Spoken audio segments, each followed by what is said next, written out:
विद्यार्थी मित्रांनो, आपण मागील भागाला जी काही वाडा कादंबरी अभ्यासक्रमाला आहे, तर त्या वाडा कादंबरीतील जे काही दोन महत्त्वाचे जे शिल्लक राहिलेले आपले भाग होते, ते म्हणजे त्या वाडा कादंबरीची भाषाशैली आणि एकूणच त्या वाडा कादंबरीवर ज्या समीक्षकांनी, विचारवंतांनी जे काही अतिशय महत्त्वाचे अभिप्राय नोंदवले, ते समारोपीय पातळीवर आपण मागच्या भागाला बघितलेले होते. आणि विद्यार्थी मित्रांनो, आपण मागच्या तासिकेला हा सुद्धा थोडासा भाग बघितला होता. जो काही हा नवसा भिलणीचा एल्गार नावाचं पुस्तक आहे नजूबाई गावितांचं.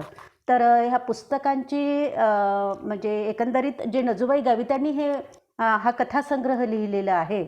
1913मध्ये 2013मध्ये हा कथासंग्रह प्रकाशित झालेला आहे. तर त्या कथासंग्रहाच्या निमित्तानं नजूबाई गावित यांचा व्यक्तिपरिचय, त्यांचा साहित्य परिचय आपण समजून घेण्याचा प्रयत्न केलेला आहे. या भागाला आपण जे काही त्या कथासंग्रहाला जी प्रस्तावना आपल्या रूपाताई कुलकर्णी यांनी फार महत्त्वाची एक प्रशस्त प्रस्तावना आपण म्हणू, ती या कथासंग्रहाला दिलेली आहे, ती बघू. पण ती बघण्यापूर्वी आपण लेखिकेचा या कथासंग्रहामागील दृष्टिकोन काय, लेखिकेचा उद्देश काय, हा कथासंग्रह लिहिण्यामागील त्यांची भूमिका काय, हे अगदी 2 मिनिटात समजून घेण्याचा प्रयत्न करू. तर विद्यार्थी मित्रांनो, आपण असं पाहतो की जो सातपुडा पर्वताचा भौगोलिक प्रदेश आहे, त्या प्रदेशामध्ये वास्तव्य करणारे जो काही भिल्ल समाज आहे, मावची समाज आहे, त्याच्यामधल्या ज्या काही वेगवेगळ्या ज्याला काय म्हणू आपण, उपजाती म्हणू त्याला, किंवा पोटजाती म्हणू, तर तो आदिवासी भिल्ल समाज त्यांच्या व्यथा वेदना शाहू लोकांनी, शाहू म्हणजे आपण त्यांना जमीनदार म्हणू, पाटील लोक म्हणू, त्यांना तिकडे शाहू या नावाने संबोधलं जातं. तर शाहू लोकांनी त्यांच्यावर केलेला अन्याय, अत्याचार, त्यांचं केलेलं शोषण, विशेषतः ज्या काही आदिवासी भिल्ल स्त्रिया आहे त्यांचं केलेलं लैंगिक शोषण, तर या कथासंग्रहाच्या निमित्ताने नजूबाई गावित यांना केवळ ह्या म्हणजे यांचं कसं शोषण होते किंवा यांच्यावर कसा अत्याचार होतो, केवळ एवढं सांगायचं नाही आहे. तर नजूबाई गावित यांचा उद्देश हा आहे या कथासंग्रहामागचा, की इथल्या समाज जीवनाला, भिल्ल जमातीच्या स्त्रियांवर कोणते अन्याय अत्याचार होतात, ती लोक कशी जगतात, हा आदिवासी समाज कसा जगतो, हेच साहित्य पटलावर अजून फारसं आलेलं नाही आहे. आणि म्हणून इथल्या हे भिल्लांचं जग काय आहे, भिल्लांच्या स्त्रियांचं जग काय आहे, हे साहित्य पटलावर आणण्याचा त्यांचा अत्यंत प्रामाणिक, पारदर्शक आणि न्यायपूर्ण हेतू आहे, असं आपल्याला म्हणावं लागेल. लेखिका स्वतः भिल्ल मावची जमातीतील असल्यामुळे जो त्या समाजावर होणारा अन्याय अत्याचार आहे, शाहूकडून म्हणा किंवा अंतर्गत जो काही आदिवासी तो भिल्ल समाज आहे, त्यांच्या अंधश्रद्धा असेल, अज्ञान असेल, निरक्षरता असेल, त्यांची भूकमारी असेल, त्यांचं अपार दारिद्र्य असेल, तर हे सुद्धा त्यांनी त्या कथांच्या माध्यमातून सांगितलेलं आहे, असं आपल्याला म्हणता येण्यासारखं आहे. परंतु या स्वजमातीचा छळ थोडाफार वाट्याला नजूबाई गावितांच्या देखील आलेला आहे. आणि त्याच्यामुळे एक अनुभूतीची धार, एक स्वानुभूतीची बोल त्यांच्या या कथासंग्रहाच्या म्हणजे त्यांच्या या कथासंग्रहाला प्राप्त झालेले आहे, असं देखील आपल्याला म्हणता येण्यासारखं आहे. म्हणजे या स्वजमातीची उपासमार म्हणा, त्यांचा जीवन संघर्ष म्हणा, त्यांची टोकाची असुरक्षितता म्हणा, अनिश्चितता म्हणा, त्यांचं दारिद्र्य, अज्ञान, निरक्षरता त्यांनी बघितलेली आहे, अगदी जवळून बघितलेली नाही, तर त्यांनी त्याचे चटके सुद्धा सहन केलेले आहे. आणि म्हणून हे सगळं साहित्य पटलावर यावं, या भिल्लांचं जगणं साहित्य पटलावर यावं, हा एक प्रांजळ हेतू त्या कथासंग्रहामागचा नजूबाई गावित यांचा आहे. आणि तो हेतू त्यांचा अत्यंत वास्तवपूर्ण आहे. सच्चेपणानं तो कुठेतरी सच्चेपणाचं रूप धारण करणारा आहे आणि तेवढंच प्रांजळ, पारदर्शक आहे, असं देखील आपल्याला म्हणता येण्यासारखं आहे. लेखिका स्वतः एक सामाजिक कार्यकर्ता आहे. लेखिकांना सामाजिक भान, सामाजिक प्रश्नाचं भान फार चांगल्या प्रकारे आहे. आणि फुले शाहू आंबेडकरी विचारधारा स्वीकारल्याने, त्या चळवळीत त्या अनेक वर्ष राबल्याने एक निश्चितच एक चिंतनाची जोड त्यांच्या या कथासंग्रहाला प्राप्त झालेली आहे. एक अंतर्मुख मानवी मनाला करून टाकणारे, भंडावून टाकणारे प्रश्न या कथासंग्रहाच्या निमित्ताने त्यांनी उभे केलेले आहे. तर ही भूमिका आपल्याला लेखिकेची समजून घेणं अत्यंत गरजेचं आहे. त्यानंतर आपण असं पाहतो की रूपाताई कुलकर्णींनी या कथासंग्रहाला जी काही प्रस्तावना दिलेली आहे ते बघण्यापूर्वी आपण असं म्हणू की हे मुखपृष्ठ आहे आणि हे मलपृष्ठ आहे. तर मलपृष्ठावर एक जो अभिप्राय आहे तो अत्यंत बोलका आहे. तो अभिप्राय या ठिकाणी बघणं गरजेचं आहे. त्यांनी असं म्हटलेलं आहे की एका आदिवासी शेतमजूर अल्पशिक्षित स्त्रीने लिहिलेल्या 7 कथांचा संग्रह एवढेच या कथासंग्रहाचे महत्त्व नाही आहे. या अगोदर या लेखिकेने भिवा फरारी नावाची कादंबरी लिहिलेली आहे. तर या कादंबरीमध्ये नजूबाईने रामायणातील जी शबरी आहे तर ती शबरी म्हणजे आजच्या डांगची ती राणी, जिला भिल्लिस्तानचे गुल्या व रामदास महाराजांचे अनुयायी राणी मानत होते. म्हणजे हे गुल्या आणि रामदास महाराज हे त्यांचे आदिवासींचे त्यांचे महाराज ते. पण नकळत ती नेणीवेणी आलेली जाणीव आहे. ती म्हणजे आपण असं पुराव्यासिद्ध ते सांगू शकत नाही. नेणीवेणी आलेली जाणीव आहे असं त्यांनी म्हटलेलं आहे. परंतु दिगनाकांचं जे काही म्हणजे दिगनाकाला जे मांडलं कॉम्रेड शरद पाटलांनी दिगनाकाची जी संकल्पना मांडलेली आहे ती सविकल्प संकल्पना आहे. म्हणजे जाणीवेतून विकास पावलेली ती संकल्पना आहे त्यांना असं म्हणायचं आहे. मग हा दिगनाक जो 4थ्या शतकातला होता, ज्याने म्हणजे जो स्त्री स्वातंत्र्याचा पुरस्कर्ता होता, बुद्धाच्या समता स्वातंत्र्याचा तो पुरस्कर्ता होता आणि तो पहिला मनोविश्लेषक तज्ज्ञ होता असं देखील आपल्याला दिगनाकाच्या संबंधात म्हणावं लागेल. आणि मेघदूतम हे जे काव्य निर्माण केलेलं आहे कालिदासाने त्याचा तो समकालीन होता अशा पद्धतीचे हे उल्लेख दिगनाकाच्या संदर्भात केलेले जातात. तर तो त्याचा समकालीन होता आणि ते विकास पावलेली एक संकल्पना होती. जशी दिगनाकाची संकल्पना कॉम्रेड शरद पाटलांनी म्हणजे विकास केला त्या संकल्पनेचा आणि तो देखील जाणीवेतून केलेला आहे. परंतु या ठिकाणी जी शबरी होती रामायणातील शबरी तर ती डांगची राणी होती एका काळामध्ये अशा पद्धतीचं जे काही सांगितलेलं आहे. त्यांचे जे गुल्या महाराज आहे आणि रामदास महाराज आहे त्यांचे अनुयायी जे तिला राणी मानत होते, पण ते नेणिवेतून आलेली भावना आहे असंही त्यांनी या ठिकाणी म्हटलेलं आहे. तद्वतच एका गोष्टीचा त्यांनी फार आवर्जून उल्लेख केलेला आहे की या कथासंग्रहामध्ये भुताळा नावाची जी कथा आहे, हे जी आपण नवसा भिलणीचा येलगार नावाचा कथासंग्रह बघत आहोत आणि त्याच्यामध्ये जी भुतळ्या नावाची कथा आहे तर त्या भुतळ्या नावाच्या कथेमध्ये जे आसऱ्या माऊल्यांचा संदर्भ येणार आहे.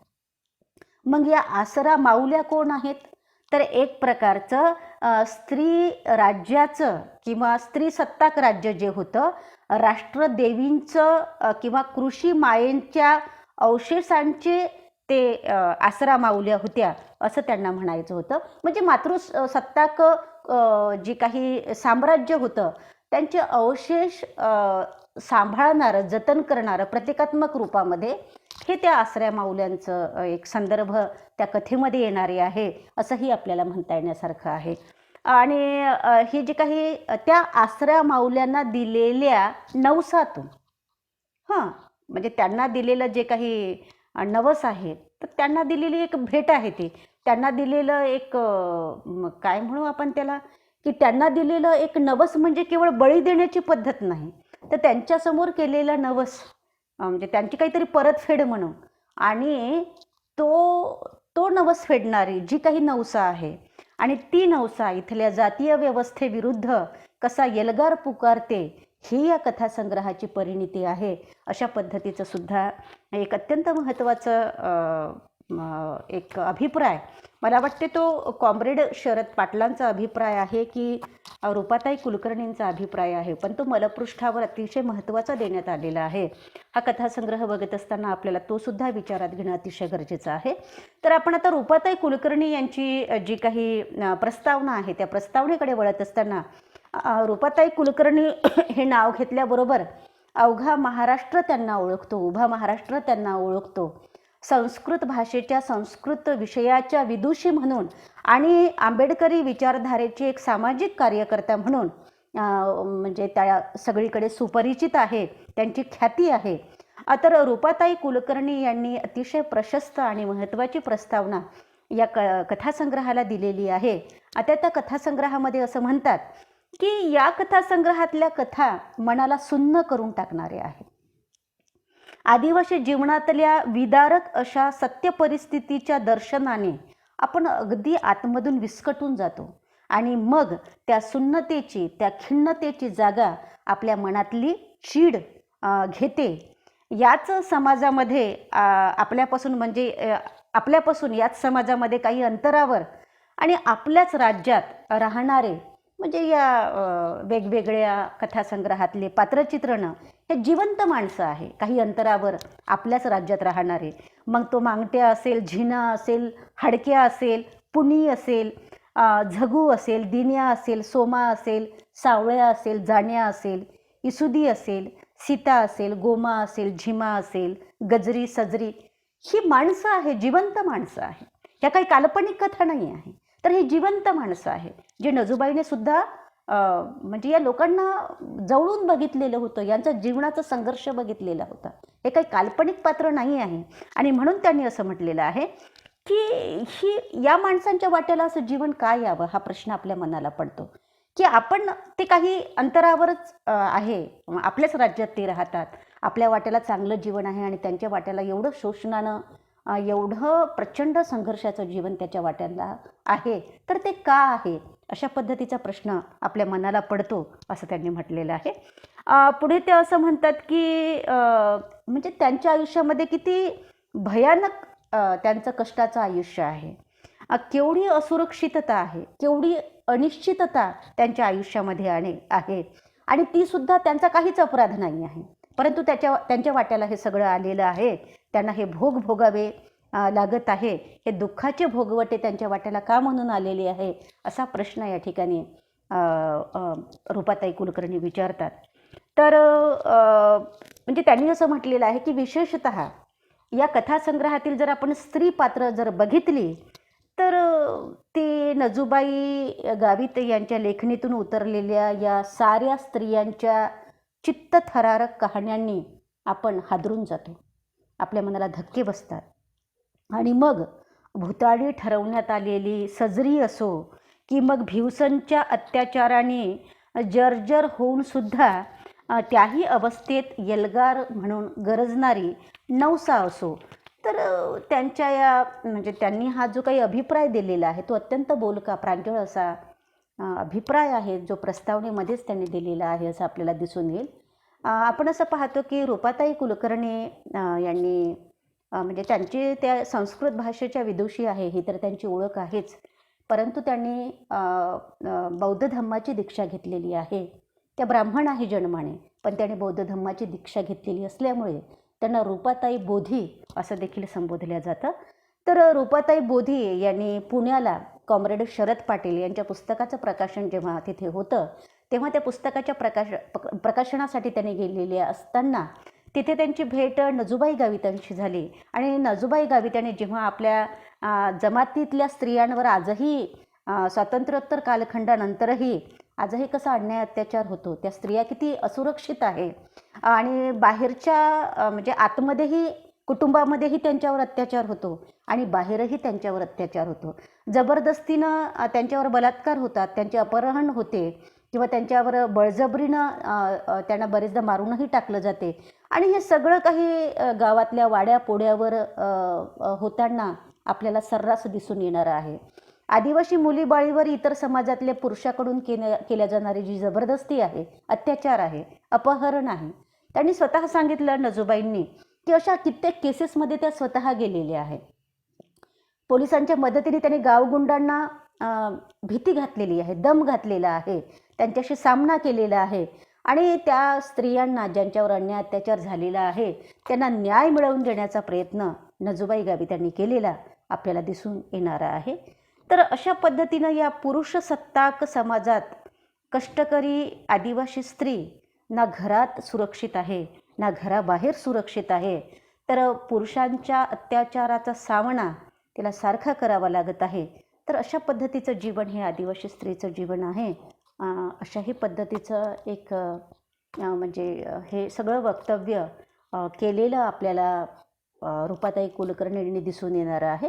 पुढे रूपाताई कुलकर्णी प्रस्तावनेमध्येच असं म्हणतात की आपण या विविध कथा जर बघितल्या, या कथासंग्रहातल्या विविध कथा जर आपण बघितल्या, तर त्या कथांमध्ये एक वास्तवता आहे.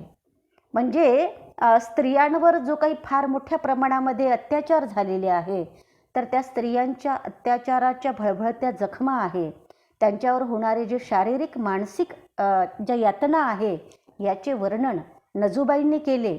तर त्या कथांवर त्यांनी रूपाताई कुलकर्णींनी प्रकाश टाकलेला आहे की त्या कथा किती रोचक आहे. त्या कथा माणसाला कशा आतमधून हादरवून टाकणाऱ्या आहे, माणसाच्या मनाला कशा धक्के देणाऱ्या त्या कथा आहे. आणि म्हणून एकंदरीत त्यांनी काही भाषा विशेष देखील या कथांचे सांगितलेले आहे की भिल्ल समाजाची जी सामाजिक बोली आहे, भिल्लांचे विवाहविधी आहे, त्यांचे अंत्यविधी, त्यांचे अंत्यसंस्काराची विधी आहे, त्यांच्या चालीरीती आहे, या सर्वांचे सविस्तर ज्ञान या कथांच्या माध्यमातून आपल्याला होतेच. परंतु या कथा मानव जातीला किती टोकाची अवमानना सहन करावी लागते त्यांचा दोष नसताना, आणि तो सुद्धा स्वतंत्र भारतामध्ये, याविषयीचं सुद्धा एक शोकांतिका निर्माण झालेली आपल्याला दिसते. रूपाताई कुलकर्णी असं म्हणतात की नंदुरबार पिंपळनेरचे भिल्ल असोत, का मेळघाटचे कोरकू असोत, नाहीतर चंद्रपूर गडचिरोलीची माडिया असो, या सर्वांपर्यंत स्वतंत्र भारताच्या संविधानाचा एखादा कवडसा देखील पोहोचला नाही हेच खरे. जनावरापेक्षाही निप्तर जीवन वाट्याला आलेल्या या माणसाच्या जीवनामध्ये साध्या साध्या गरजांसाठीही जीवघेणा संघर्ष केल्याशिवाय गत्यंतर नसते. एकीकडे सर्व सुविधांचा उपभोग घेणारा सुविधाभोगी समाज, आणि दुसरीकडे 2 वेळेचे पोटभर खाणं, अंगभर कपडा व डोक्यावर स्वतःच्या मालकीचं छोटंसं छप्पर यांना मोताद असलेल्या ढोर मेहनत करणारा कष्टकरी समाज, त्यांच्यातली ही दरी वाढतच आहे.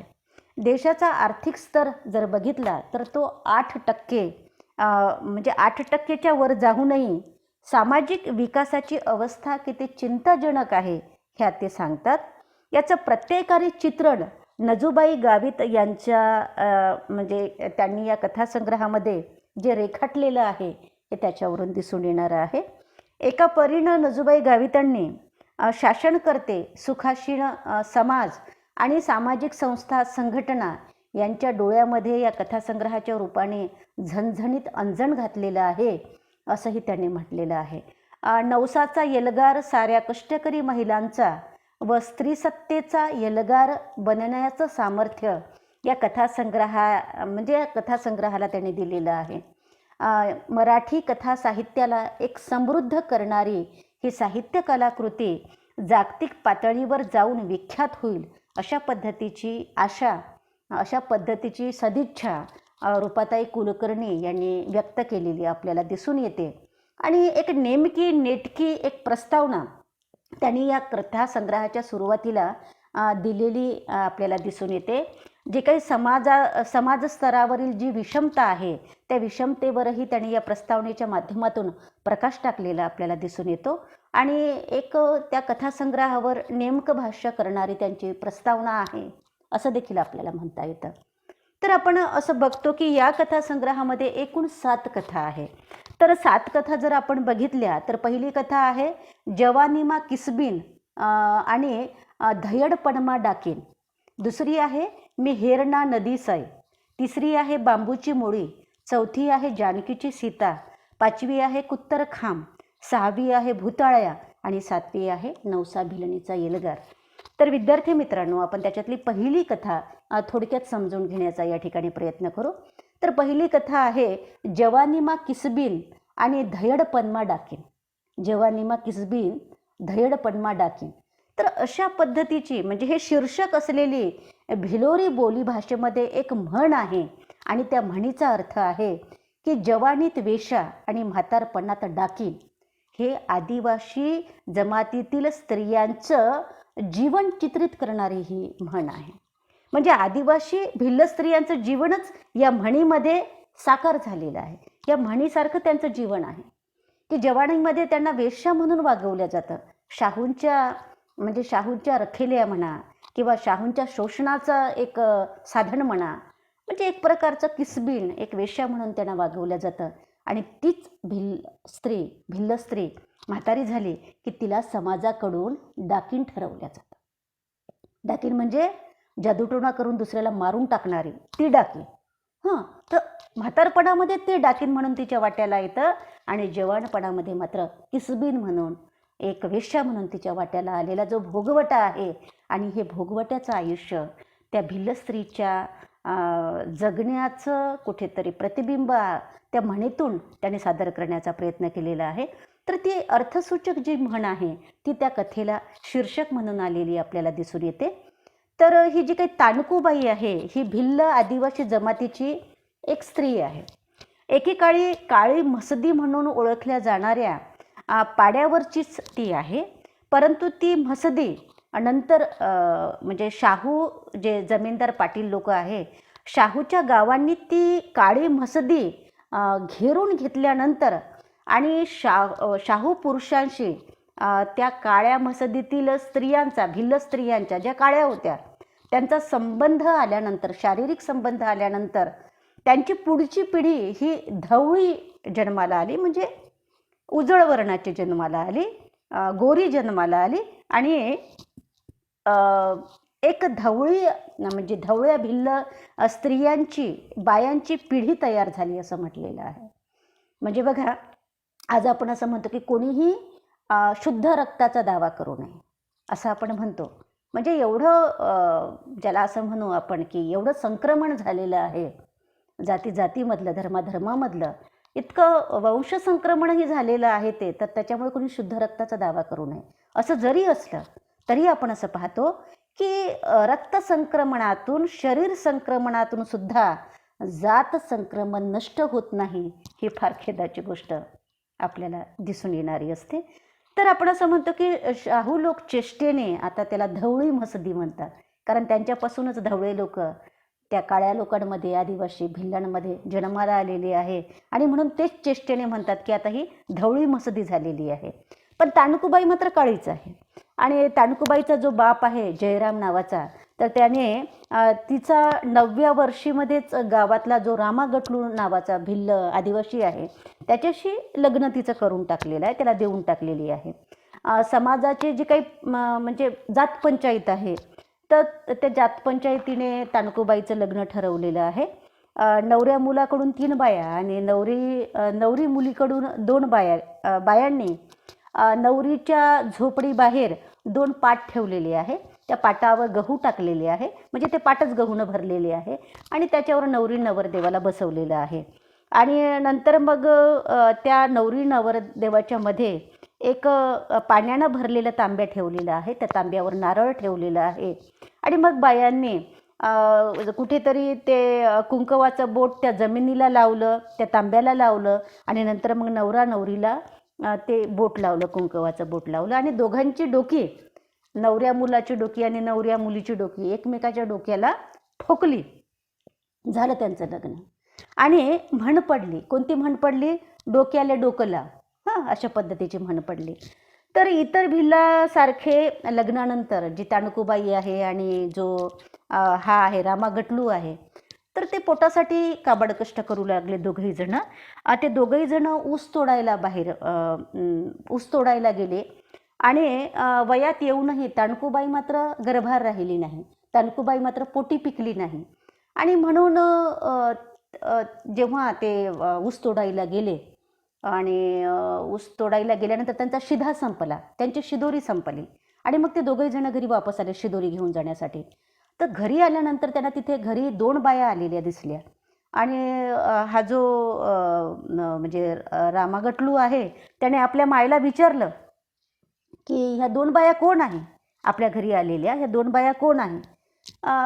तर त्याच्या आईनं सांगितलं, रामभाऊ मला काही माहीत नाही बाबा ह्या 2 बाया कोण आहे, तर मी काही त्यांची जातही ओळखत नाही, त्यांचं कुळही ओळखत नाही. तो म्हणतो मग बाबाच्या ओळखीच्या असेल. तो म्हणतो नाही तुझा बाबा ओळखत नाही. तर मग न माय कोणत्या बायासत. माय म्हणते भाऊ मला न माहीत मन्या जातन्याना मन्या कुळण्याना. मग बापाच्या ओळखीच्या आहेत का तो विचारतो. तर ती म्हणते की नाही बापाच्या ओळखीच्या नाही. पण तू काही काळजी करू नको, ह्या बायका कोण आहेत, तू आणि तुझी बायको जा ऊसतोडीला आणि ह्या बाया ज्या आहे ना त्या गवत विकतं थोडाफार पैसा लयत या आपली बी मीठ मिरची धकय.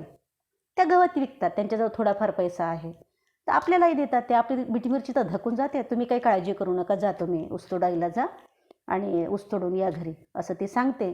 दोघंही नवरा बायको ऊस तोडायला निघून जातात.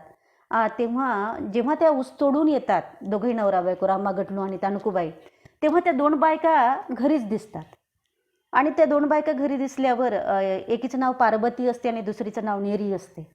पार्वती ही तानुकूबाईच्याच वयाची असते, नेरी थोडीशी तिच्यापेक्षा लहान असते आणि ते त्यांच्या घरीच राहायला लागतात. मग घरी राहायला लागल्यानंतर रामा गटलूशी त्यांचा संबंध येतो आणि रामा गटलूशी संबंध आल्यानंतर त्या दोघीही गर्भार राहतात.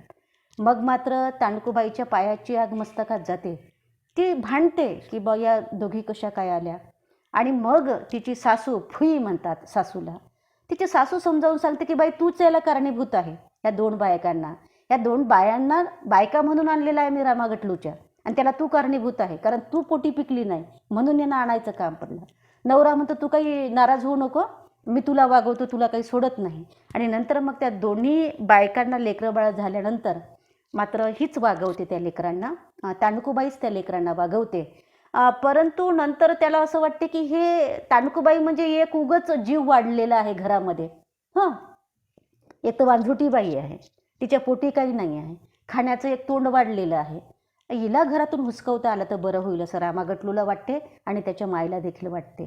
आणि मग तो काय करतो तर तो म्हणजे तानुकूबाईला विकतो. रामा गटलू तानुकूबाईला विकतो. जो काही म्हणजे चिक्षाचे 10-12 जे पोरांची टोळी आहे, सड्या पोरांची टोळी आहे, तर त्या टोळीला तो 500 रुपयाला विकून टाकतो तानुकूबाईला. आणि तिला विकून टाकतो. तिला काही तानुकूबाईला माहीत नसते आणि तिला म्हणतो तू की चल आपण पिंपळनेरला सिनेमा पाहायला जाऊ, तुला मी सिनेमा दाखवायला नेतो.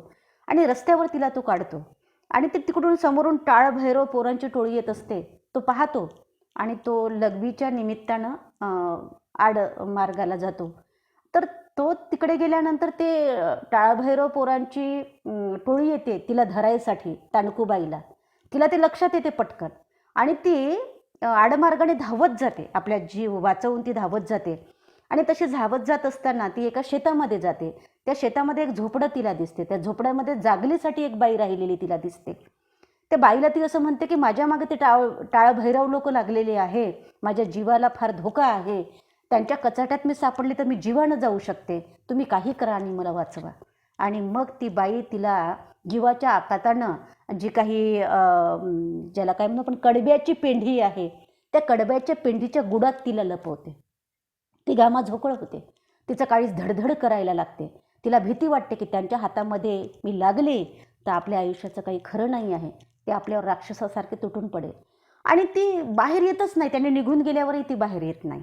रात्रभर ती त्या कडब्याच्या गुढातच राहते. सकाळी बाहेर ती येते, त्या बाईचे आभार मानते की तुझ्यामुळे मी वाचली म्हणून, आणि माईच्या घराचा रस्ता ती तडक धरते. माईच्या घरी येते ती आणि मग माईच्या घरीच राहून ती काबाड कष्ट करून जीवन जगताना माईच्या घरी आपल्याला दिसते. पण ही गोष्ट इथंच थांबत नाही. पुढे तिच्या सासू सासऱ्याला माहीत होते की ही जिवंत आहे. तिचे सासू सासरे तिला घ्यायला येतात, तिचा नवरा तिला घ्यायला येतो, पण ती सरळ सांगते की मी काही आता येणार नाही, मी काही तिथे राहू इच्छित नाही. आणि मग त्यांनी जात पंचायत बसवतात. तिच्या सासरचे लोक, तानुकूबाईच्या सासरचे लोक जात पंचायत बसवतात. आणि तानुकूबाई पंचासमोर सरळ सांगते की हा माझा नवरा मला विकायला निघालेला होता, मी काही याच्याजवळ नांदत नाही, मी काही राहत नाही. आणि मग जात पंचायतीचे लोक म्हणतात ठीक आहे नको नांदू, पण तुझ्या मायनं जे हे देज घेतलं होतं, हुंडा घेतलेला होता, ते तर वापस दे. 65 रुपये हुंडा घेतलेला होता, ते तर वापस दे. तिची माय त्या जात पंचायतीतल्या लोकांच्या हातापाया पडते की बाबा जरासा मला अवधी द्या, मी आणून देतो. ते म्हणते नाही, आजच आणून पाहिजे संध्याकाळपर्यंत. जोपर्यंत तुम्ही ते देजचे पैसे आणून देत नाही तोपर्यंत तांडकूबाईची सुटका होणार नाही. आणि मग ते काय करतात की तांडकूबाईला म्हणजे तांडकूबाईच्या पायामध्ये लाकडाचे अवजड खोडे घालून तिला एका जागी बसवतात. ते लाकडाची अवजड खोडे त्याच्यामध्ये ते अगदी कुलूपबंद करून तिच्या पायामध्ये घालतात आणि तिला त्या झाडाखाली बसवतात एकटीला आणि म्हणतो तिच्या माईला की तू पैसे आणून देशील तुझ्या पोरीला घेऊन जा. तिच्या माईला कळत नाही, ते इकडे तिकडे गावामध्ये पैसे मागते आणि शेवटी एका शाहू माणसाकडून ती अगलखातीच्या नावावर पैसे उसने घेऊन येते आणि संध्याकाळ होते तिला यायला. आता संध्याकाळ होईपर्यंत ती त्या झाडाखालीच बसून राहते, ते अवजड लाकडी खोडणं सांभाळत पायावर. तिच्या पायाला प्रचंड वेदना होतात आणि त्या जात पंचायतीतले लोक तिला चिडवतात, तिला हसतात तांडकूबाईला आणि तिला म्हणतात, रांड आते कशी बसनी खोडणं घालून वडाळ गायनी गत, पैसा नाही लैनी तर तिला बी असंच बसाडूत खोडणं घालशील. म्हणजे त्यांनी असं म्हटलेलं आहे की रांड आता कशी बसली तू खोडणं घालून पायात, म्हणजे जशी वढाळ गाय असते ना गाव कुसत चरत राहणारी, तशी तू आहे. आणि आता कशी बसली मुकाट्याने एका जागेवर, आणि तुझी माय आली ना तर तिनं जर पैसे आणले नाही तर तिला असंच बसाडूत आम्ही खोडणं घालून, असं तिला म्हटलं जातं. सायंकाळपर्यंत माय येते, त्यांचे 65 रुपये देतचे देऊन जाते आणि आपल्या पोरीची सुटका करते. ते अवजड लाकडी खोडणातून तिचे पाय काढल्याबरोबर म्हणजे दिवसभर पायावर ते अवजड लाकडी खोडणं असल्यामुळे तिच्या पायाची सालटी निघतात आणि भळभळा रक्त त्याच्यातून वाहायला लागते. तिला बिलकुल चालताच येत नाही, तिला पाऊलच उचलता येत नाही. कशी तरी मायच्या आधारानं फरफटत ते घरी येते आणि पंचलोक जे काही त्यांच्याकडून 65 रुपये घेतात, तर अर्धे पैसे तिच्या सासऱ्याला देतात आणि अर्धे पैसे पंचलोक घेतात. त्याचा कोंबडा आणतात, दारू आणतात आणि ते कोंबडा भात खातात, दारू पितात. आणि जसं काही आम्ही फार न्यायदानाचं काम केलेलं आहे अशा आविर्भावामध्ये ते निघून जातात. आणि तांडकूबाई मग आपल्या आईकडेच राहते. आता तिच्यावर कोणाचंच बंधन नसते. ती आईसोबत काबाड कष्ट करते राहते. ती कामातून पैसा मिळवते आणि आपल्या आईलाही पोसते, आपणही राहते. आणि ती मध्ये मध्ये पिंपळनेरला सिनेमा पाहायला जाते बायकांसोबतच्या. आणि सिनेमा पाहत असताना जो हिरो असतो त्या सिनेमातला तो व्हिलनला मारतो, तर ते हिरोला पाठिंबा देते जोरजोराने इतर बायासारखी ओरडून की मार त्याला, अशाच पद्धतीचं मार, असं म्हणून ती पाठिंबा देते. आणि तिला असं वाटते की हा हिरो जणू काही माझी लढाई लढत आहे, हा हिरो माझ्या अन्यायाची लढाई लढत आहे, असं तांडकूबाईला वाटते. आणि सिनेमाहून येताना तांडकूबाईला असं जाणवते की हमालाचं एक टोळकं तिचा पिच्छा करत आहे, असं तांडकूबाईला जाणवते. त्याच्यामध्ये एक 45शीतला एक माणूस आहे, तो म्हणतो की धरा रे हिला. त्याच्यासोबत 10-12 हमालं असतात आणि तो एक असतो. तो म्हणतो धरा रे हिला, असं म्हटल्याबरोबर तांडकूबाई एकदम वळून पाहते आणि त्यांना घाण शिव्या देते. त्यांना घाण शिव्या दिल्याबरोबर ते परत जातात आणि सकाळी धरूत म्हणतात तिला आणि ते निघून जातात. रोज रात्री तशा पद्धतीचा तिला त्रास होतो. पुढे ती त्या माणसाची माहिती काढते, तर तिला असं कळतं की तो माणूस काय आहे, तर तो हमालांचा मुकादम आहे.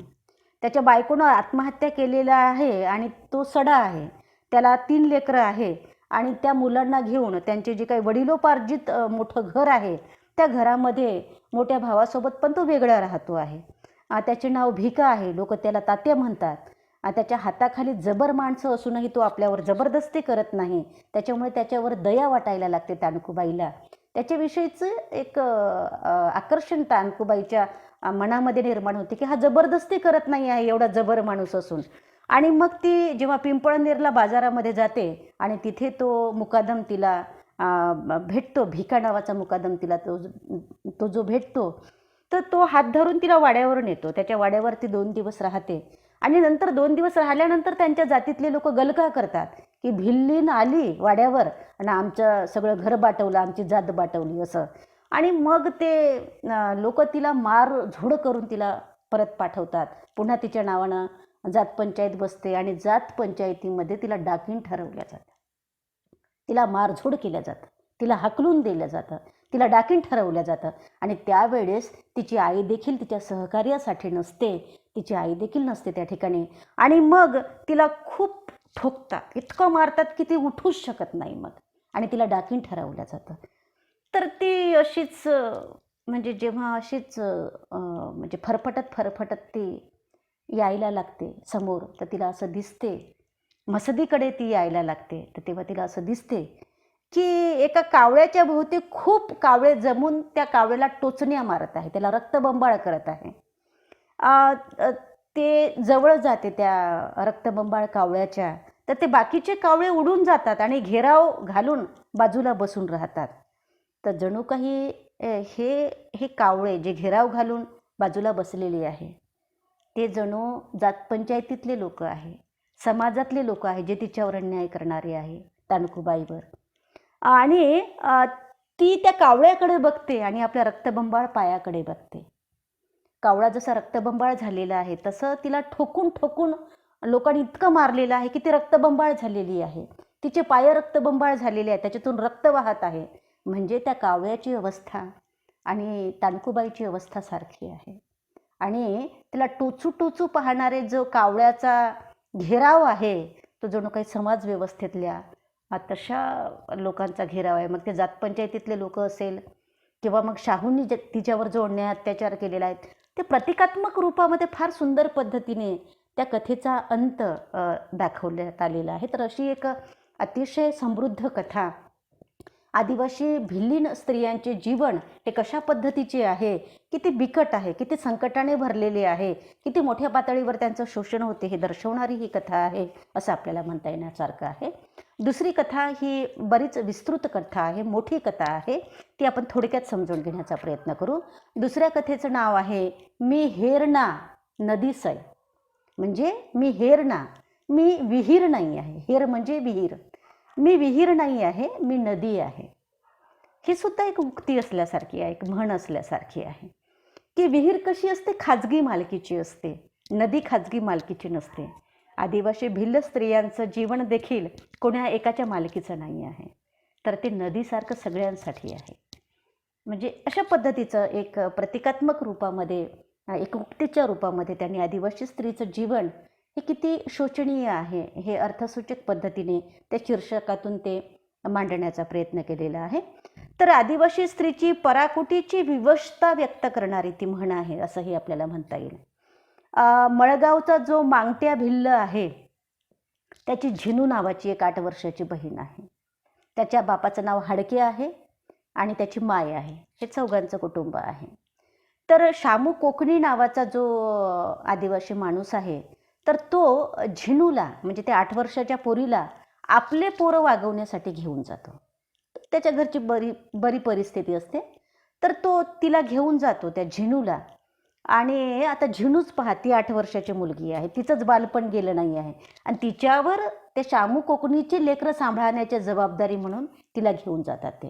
आणि तिचा रोज काय, तर तिला वर्षभरातून कपडे दिल्या जाईल आणि रोज तिच्या पोटाला अन्न दिलं जाईल, हे तिचा रोज, त्या झिनूचा रोज. आणि म्हणून ते तिला घेऊन जातात आणि तो हाडक्या वगैरे त्याची बायको घेऊन जाऊ देतात, कारण घरी खायची सोयच नसते, तिथं तरी लेकरू पोटभर खाईल या दृष्टिकोनातून ते तिला नेऊ देतात. आणि तिथे गेल्यानंतर पुढे तो जो काही शामू कोकणी आहे आणि त्याची बायको आहे मीना, तर या झिनूची मदत घरकामातही घेतात ते, आणि त्या झिनाला घरकामामध्येही राबवून घेतात ते. तिच्यावर ते लहान पोरं वागविण्याची जबाबदारी सोपवतात. शेतामध्ये रोज जाताना तिला 1 वाटीभर घाटा आणि अर्धी भाकर बाहेर ठेवतात आणि घराला कुलूप लावतात. आणि तिला सांगून जातात की बाई, चांगली लक्ष ठेव बरं पोरांवर, हां, त्याला चांगली राखज, आणि घराचं दार नको उघडू, अशा पद्धतीनं त्यांना तिला सांगितलं जातं. आणि तिच्याकडून कामही करून घेतल्या जाते, घरातले कामसुद्धा झिनूकडून करून घेतल्या जाते, कामामध्ये तिची मदत केल्या जाते, असं आपल्याला दिसून येते. ती मीना सातत्यानं झिनूला वेगळं काढून देताना दिसते आपल्याला, म्हणजे भाकर ते किंवा मग घाटा वेगळं तिला काढून देते. तिची गोधडी, तिला जी जीर्ण झालेली फाटकी गोधडी आहे ते तिला वेगळी देते. तर लेखिका म्हणते की हा म्हणजे आदिवासी जमातीमधलाच अमित्र भाव आहे. म्हणजे पोटजातीचं पोटजातीशीच पटत नाही, पोटजातीलाच हलकं मानते. तर जे त्याच्यातले भिल्ल आदिवासी आहे, कोकणी, ते स्वतःला थोडे उच्च समजतात बाकीच्या भिल्लांपेक्षा. आणि म्हणून मीना अशा पद्धतीची वागणूक त्या झिनाला देताना दिसून येणारी आहे. तिला अलग ती भाकर पाणी वगैरे देते, गोधडी तिला अलग देते आणि ती बिचारी जमिनीवर ती फाटकी गोधडी टाकून झोपते. सकाळी 4 वाजता ही मीना दळायला उठते आणि ती दळायला तेव्हा उठते तेव्हा ते झिनूला देखील झोपेतून उठवते. ती लहान पोरगी 8 वर्षाची झोपेतून उठते, तिच्या डोळ्यामध्ये झोप असते आणि झोपेतच ती काकू मला पाणी दे म्हणून ती पाणी पिते आणि झोप तिच्या डोळ्यामध्ये असते आणि ती दळायला बसते. तिला दळू लागायला ती मदत करते आणि म्हणजे तिला डुलक्या येतात दळू लागताना आणि डुलक्या आल्याबरोबर खटकन तो जो वरच्या पाळूचा खुटा आहे तो तिच्या कपाळाला लागतो आणि मग ती चमकून उठते अशी. पण पुन्हा तिला डुलकी येते, पुन्हा तो खुंटा लागतो. तर असं सारखं सुरू राहते. हे सगळं बघून तिला मीना हसते आणि तिला म्हणते की तुला झोप येत आहे हां, आणि चांगलाच खुटा तुझ्या कपाळाला लागत आहे. तर ती म्हणते मग मला झोप येत आहे, काय करू काकू? असं कर ना, तू गाणं म्हण, तू गाणं लाव, मग मला झोप येणार नाही. आणि ती म्हणते मला काही चांगला आवाज नाही, पण ती झिना खूप आग्रह केल्यावर ती गाणं म्हणायला लागते. ते एक म्हणजे बाया दळताना कामं करताना कोणकोणती गाणं म्हणतात, त्या लोकगाणी वेगवेगळ्या कथांमध्ये आलेली आपल्याला दिसून येणारी आहे. ती गाणं म्हणते दळताना, निळा निळा देठणी नागली व शाळू नागली, कोणा ज बाळ तू निरप्यार, तू का निरप्यार, नागली लावण्यासाठी तू का निरप्यार, तू का निरप्यार, शामूज बाळ तू का निरप्यार, तू का निरप्यार. म्हणजे निळा निळा देठ असलेला हे जे काही नागली आहे, म्हणजे ज्वारीसारखं ते एक कणीस आहे, धान्य आहे आणि जणू ते फार सुंदर पद्धतीची नागली आहे. ती फार त्याचं भरदार कणीस आहे आणि तू कोणाचा बाळ आहे, तू निरोप घेऊन आला, तू कोणाचा बाळ आहे की नागली लावण्यासाठी तो निरोप घेऊन आलेला आहे. तर तू शामूजचा तू बाळ आहे का जो निरोप घेऊन आलेला आहे? स्वतःच्याच नवऱ्याचं नाव तिच्या शामू आहे, त्याचा बाळ आहे का तू निरोप घेऊन आलेला आहे ते? तर अशा पद्धतीचं ते एक श्रमपरिहारासाठीचं त्यांचं ते गीत असावं, लोकगीत असं आपल्याला म्हणता येईल. तर एकूणच हे ते गीत म्हटल्याबरोबर त्यांना ते दळण उरकते, त्या जात्याच्या घरट्यातून भरभर पीठ बाहेर पडते आणि ती झिम्मा त्या ठिकाणी असं म्हणते, झिनू पाय काकू म्हणते, किती लवकर दळण झालं म्हणते. हां, तुला गाणं म्हणला तर आपल्याला काही कळलं नाही म्हणते दळण झालेलं आहे, तर तू असाच गाणं म्हणत जा म्हणते, मग मला झोप येत नाही म्हणते. तर अशा पद्धतीनं ही जी काही झिनू जी आहे ती त्या काकूला घरातल्या कामामध्ये मदत करते, तिला दळू लागते. पुन्हा नंतर मग ती तिला शेताच्या कामात देखील ती तयार आता होत आहे, मोठी होत आहे असं म्हणून ती नवऱ्याला सांगते. आणि शामू आणि ही मीना शेतामध्ये जातात, काबड कष्ट करतात आणि त्याच्यामध्ये त्यांना आनंद वाटतो, कारण त्यांच्या हक्काचं शेत असते, त्यांच्या हक्काचं घर असते आणि मदत म्हणून त्याने झिमाला आणतात. तर ते नवऱ्याला असं सांगते की तुम्हाला शेतातली एकट्याला कामं होत नाही, तुम्हाला कितीदा सांगितलं की तुम्ही एक सालगडी घेऊन या शेतातल्या कामाला मदत म्हणून, सगळे कामं काही तुमच्या एकट्यानं होणार नाही. तुम्ही असं करा ना, या झिनाच्या भावालाच घेऊन या, मांगट्याला. हां, संध्याकाळचं त्याच्या घरी जाऊन या, त्याचा बाप जो हडके आहे त्याला म्हणून पहा की पाठवता का म्हणून मांगट्याला तू, आणि तुम्हाला तो शेतामध्ये मदत करेल आणि दोघे बहीण भाऊ एकत्र राहील एकमेकाच्या आधारानं आपल्या घरीच. आणि असं सगळं सांगितल्यावर म्हणजे ती नवऱ्याला आग्रह करते, दखजन दोन्ही भावडा रातील, झिनाबी आता मोठी व्हय चालणी, ती बी आता वावरमा काम करासारखं व्हय चालणी. तर आता ही मोठी होत आहे, शेतामध्ये काम करण्यासारखी ती झालेली आहे, तिचा भावडा येईल तर दोघंजण एकत्र राहतील, तेव्हा लक्षात ठेव, असं ते नवऱ्याला सांगते. आणि हा जो शामू कोकणी आहे तो संध्याकाळी हाडक्याच्या घरी जातो मांगट्यासाठी विचारायला, किंवा तू त्याला आमच्या घरी ठेवतो का सालानं म्हणून. आणि हाडक्या अगदी एका पायावर तयार होतो, तो म्हणतो मांगट्याला घेऊन जा बाबा, काही हरकत नाही, हां, त्याचा जो काही सालबिल आहे तो नंतर पाहू आपण. हां, आणि मागट्याला म्हणतो की जा बाबा तोही चालला जातो त्यांच्यासोबत ढोरं चारायसाठी शेतामध्ये. आणि तो गेल्यानंतर तो त्यांची दोबडी म्हणजे तो त्यांचे ढोरं त्यांचे बैल घेऊन तो शेतामध्ये जातो. आणि त्याच्या मनामध्ये बघा कसे विचार येतात. मागट्याच्या मनामध्ये त्याचे ते विचार अतिशय महत्त्वाचे आहे. त्याचं अभावतेचं जग मांडणारे आहे. त्याच्या मनातल्या ज्या वेदना आहे की माणसाजवळ जे नसते ना, माणूस त्याचं स्वप्न पाहतो. माणसाजवळ यांच्याजवळ दारिद्र्यच दारिद्र्य आहे आणि म्हणून त्यांनी पोटभर भाकर कधी भेटेल याचं स्वप्न पाहतात. आपली शेती असती तर, आपलंही घर असतं तर, या लोकांसारखं हे स्वप्न त्यांचं स्वप्न आहे. कारण त्या गोष्टीचा त्यांनी प्रचंड अभाव सहन केलेला आहे. आणि म्हणून मागट्याच्या मनामध्ये जे विचार येतात ते अतिशय महत्त्वाचे विचार आहे. मागट्याच्या मनामध्ये असं विचार येतात की तो असं त्याच्या मनाला वाटतं की मनी बाबांना बैल रतात तर मी घरनाज बैल चारता, आणि बाबांनी जमीन रती तर मी शेती करता. कशाला सामू कोकण्यांनी घर येतो, पारकांनी घर खूप काम कर्या तरी काय उपयोग, पोटबीट जगाडू इतलाच. अशा रिकाम्या हाताना माणुसकी पोटी कशाला जन्म दिना भगवान.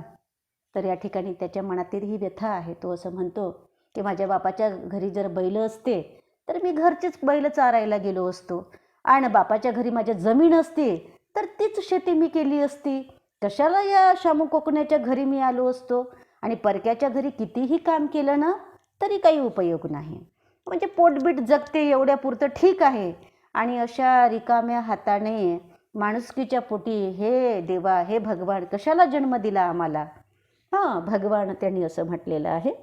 जो भगवान त्यांनी त्यांच्या बिरसा मुंडालाही भगवान म्हणतात, त्यांनी त्यांच्या भगवानाला म्हणालेलं असावं. तर हे दोघं बहीण भाऊ त्यांच्या घरी शेतात घरात कामं करतात, मरमर राबतात, कामं करतात, आणि त्यांच्याकडेच ते राहतात. आणि त्यांनी त्यांच्याकडून खूप कामं करून घेतात. त्यांच्या वयापेक्षाही जास्त कामं त्यांनी शेतातले करून घेतात. आणि त्यांना सांगतात की बाबा झिणाचे आम्ही लग्न करून देऊ, चांगला नवरा मुलगा पाहिल हा शामू झिणासाठी, आणि मागट्यालाही मुलगी आम्ही बघून देऊ, तुम्ही चांगली इथं कामं केले. असं म्हटल्याबरोबर ते दोघंही बहीण भाऊ हसत खेळत आनंदानं खूप कामं करतात. आणि जणू म्हणजे एक प्रकारचं आमिष दाखवलं जातं त्यांना त्यांच्याकडून कामं करून घेण्यासाठी, असं म्हणायला काहीच हरकत नाही. समोर दिवाळीचा सण येतो.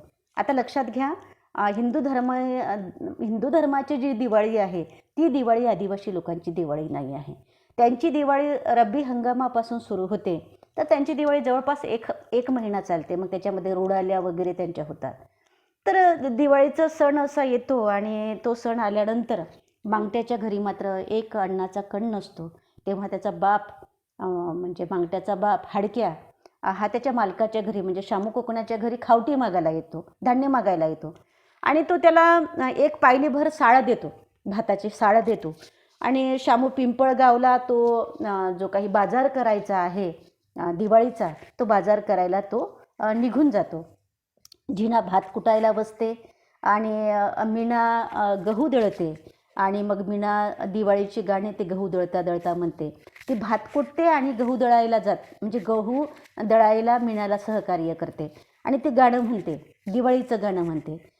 दिनक दिन दिवाळी र, दिनक दिन दिवाळी र, भाऊ गेला बहिणीमुळं र, भाऊ गेला बहिणीमुळं र. असे अनेक त्याच्यामधले ते गीतं आहे. विद्यार्थ्याने त्या कथा मुळातूनच वाचाव्या. ते सगळे संदर्भ आपल्याला इथे घेता येणार नाही, कारण कथानक खूप लांबल्या जाईल. आपल्याला जे संदर्भ सांगायचे आहे ते सांगता येणार नाही, आणि म्हणून या ठिकाणी ते सगळं आटोपशीर बघणं आपल्याला अतिशय गरजेचं आहे. तर ते गीत म्हणतात, दिवाळीचं गीत म्हणते. आणि त्या रात्री जी मीना आहे ती मीना पुऱ्या करते, भात करते, कोंबडीची भाजी करते. आणि शामू जो आहे तो शामू मागट्याला व झिण्याला ते वाढण देतात, पुऱ्या शिरी कोंबड्याच्या भाजीचं वाढण देतात. आणि मागट्याला घरी घेऊन जाते वाढण असं देतात ते. आणि त्याच्या मायबापासाठी एक दारूची बाटली पण देतात, आणि त्यांना तिथं म्हणतात की घेता का तुम्ही दारू, इथे थोडी थोडी दारू घ्या, तुम्ही घरी जाऊन तुमच्या मायबापालाही दारू द्या, त्यांच्यासाठी एक बाटली आणली वेगळी. आणि हे सगळं घेऊन ते बहीण भाऊ वगैरे आपल्या घरी जातात. घरी आल्याबरोबर मायला विचारतो मागत्या की माय काय रांधलं. ती असं म्हणते की बाबा तुझ्याच मालकानं दिलेला जो भाताचा साळव जी होती ते कुठली ना आता भात रांधला. आणि दिवसभर तुझा बाप फिरत राहिला तेव्हा एक ससं त्याला भेटलं. ते ससं मारून त्यानं आणलं आणि सस्याची त्या भाजी करत आहो आम्ही, त्याचं सुकटं करत आहो. तर तो म्हणतो माय लवकर कर, लवकर वाढ. आणि मग मागते आपली, तो म्हणतो ठीक आहे वाढतो. तू आत्या आलेली आहे हाडकी, हां भाऊ हाडक्या आणि आत्या हाडकी, तर आत्याला बोलावून आण म्हणतो. तो दिवाळी आहे, भावाला भेटायला बहीण आली, ओवाळायला बहीण आली. तर तो मग असं म्हणतो की आत्याला बोलावून आणतो, सगळ्याला बोलावून आणतो, आत्याला बापाला बोलावून आणतो. आणि तो बाटली काढतो, दारूची बाटली काढतो. आणि जे पळसाची पानं असतात, तो विचारतो बापाला की पळसाची पानं कुठं आहे. बाप सांगतो की पळसाची पानं त्या डालग्यामध्ये आहे. तर मग त्या पळसाच्या पाण्याचा द्रोण करतो, ज्याला आपण डवणा म्हणतो, ते द्रोण करतो. आणि त्या द्रोणामध्ये सगळ्यांना दारू देतो. तो सगळेजण दारू पितात. हाडक्या दारू पितो, त्याची बहीण दारू पिते, त्याची माय दारू पिते, सगळेजण दारू पितात आणि मग जेवायला बसतात. जेवण करता करता ते चांगले झिंगतात सगळेजण. जेवण करता करता हा हाडक्या आपल्या बहिणीला हाडकीला म्हणतो की तू काय म्हणत होती बाई, हां. तर ती म्हणते की बापा माझी पोरगी जी आहे हां पुनी, ती मी तुझ्या पोराला मागत्यालाच देतो, असं ती म्हणते. आणि तू काय कर, उद्या माझ्यासोबत चाल माझ्या गावाला. आणि मी काय करते, माझी मुलगी जी पुनी आहे ती तुझ्या मागत्यालाच देते. त्याची बहीण जी असते, हाडक्याची बहीण, ती हाडकी, ती विधवा असते. तिला एक मुलगा एक मुलगी असतो आणि ती बाजूच्याच खेड्यावर राहते. आणि मग तो हाडक्या सकाळी उठून बहिणीच्या घरी जातो आणि पुनीला घेऊन येतो. तो आपल्या घरी पुनीला घेऊन येतो. आणि म्हणजे त्यांच्याजवळ कदाचित लग्नालाही पैसा नसावा. पुनी तशीच येते, त्यांचं काही लग्न होताना दिसत नाही, तसं काही वर्णन येताना दिसत नाही. आणि घरी येऊन त्याची बायको म्हणून राहू लागते, मागट्याची बायको म्हणून पुनी राहू लागते. शामूकडून मळणीचे काम आटोपते. आणि तो मग ते पुनी घरी आल्याबरोबर तो हाडक्याचा बाप जाऊन सांगतो मालकाला की याला रोज संध्याकाळी लवकर पाठवत जा, आता मी त्याला बायको करून आणली वगैरे वगैरे. तो म्हणते ठीक आहे मी लवकर पाठवतो, तुम्ही त्याला सकाळी लवकर पाठवत जा. आणि रोज तो वाढणं घेऊन घरी लवकर येतो. माय म्हणते की पाय बाबा मी तुझ्यासाठी काय आणली, बायको करून आणली, आता तुला जे काही पाहिजे असेल तर ते पुनीला मागत जातो हां. आणि बघ तुझ्या सासू म्हणजे तुझ्या आत्यानं फुईनं एक पैसा देजसुद्धा घेतला नाही, भाऊ गरीब आहे म्हणून. तर बिना देजची ही आपण पुनीला आणलेलं आहे, आजपासून ही तुझी बायको आहे. आणि नंतर मग पुनी, झिन्या, मागट्या हे म्हणजे त्यांचं काम, शामू कोकण्याचं काम मळणीचं आटोपलेलं असते. आता त्यांना काही यांची गरज नसते, उन्हाळा लागतो. आणि मग पुनी, झिन्या, मागट्या कामाच्या शोधात पिंपळनेरला येतात. तिथं काही काम मिळत नाही. मग पिंपळनेरच्या पुढे जे दहिवेल आहे तर त्या दहिवेलला येतात ते. तर रस्त्यावर डांबरखडी टाकायचं काम त्यांना मिळते, रस्त्यावर डांबरखडी टाकण्याचं काम ते करतात. झिना भावासोबत ते काम करते. तिला त्या कामाच्या ठिकाणचे सगळे लोक हसतात, पण झिमा काही त्यांच्याकडे लक्ष देत नाही, ती आपल्या कामामध्येच लक्ष देते. आणि एक दिवस काय होते, डावरीचा जो झिमन नावाचा मुलगा आहे तो 4-5 पोरांना दारू पाजतो आणि या झिनाला उचलायला तो सांगतो बळजबरीनं. तर झिना म्हणजे ती जेवण वगैरे करून ताटातलं पाणी फेकायला बाहेर येते. आणि तेवढ्यात हा झिमन त्या 4-5 पोराला दारू पाजून आणतो आणि तिला बळजबरीनं उचलून तो नेतो. ती जोरात जीवाच्या आकांतानं ओरडते, रडायला लागते, भावाच्या नावानं आवाज देते. मागट्यासुद्धा तिच्या मागे मागं जातो तिचा जीव वाचवण्यासाठी, पण ते सगळेजण त्याच्यावर गोट्याचा मारा करतात. त्याच्यामुळे तो मागं फिरतो आणि मागं फिरतो आणि तो कोसू लागतो स्वतःलाच. पुनीजवळ तो वापस येतो आणि कोसू लागतो की मी माझ्या बहिणीला पोटासाठी गमावून बसलो, तिला बळजबरीनं उचलून नेलं त्या लोकांनं, आता माझा बाप किती गल्ला करेल, किती कल्ला करेल मला. आणि म्हणजे जबरदस्तीनं तिला उचलून घेऊन गेले तो लोक. परंतु तो प्रचंड पश्चाताप करतो, परंतु त्याला काही इलाज नसतो. मग नंतर तिला जबरदस्तीनं ते घेऊन जातो झिमन तिच्या घरी आणि तिच्यावर एक सक्त पहारा ठेवतो. म्हणजे तिला पळवूनच आणतो जबरदस्तीनं असं म्हणू आपण. आणि तिच्यावर सक्त पहारा ठेवतो. त्या झिमनचे मायबाप तिच्यावर पहारा ठेवतात. तिला हागायला मुतायलाही बाहेर गेली तरी तिच्यावर पहारा असतो तो, असं आपल्याला म्हणता येईल. आणि मग मांगट्याच्या बापाला हे कळतं की आपल्या पोरीला जबरदस्तीनं तो झिमण, डावरीचा झिमण उचलून त्यानं नेलेलं आहे. आणि मग तो तिकडे जातो, त्यांच्या घराचा पत्ता काढत तो जातो, तो डावरीला येतो आणि मुलीचा देज मला ठरवून पाहिजे असं तो म्हणतो. आणि मी काही 65 मी ना लेवाव 65 रुपया, मला 150 रुपया पाहिजे असं तो म्हणू लागतो. ते त्यांनी सांगतात की उद्या सकाळी आपण म्हणजे जात पंचायतीचे लोक बोलावू आणि मग देज वगैरे ठरवू, उद्या सकाळी बसू आपण.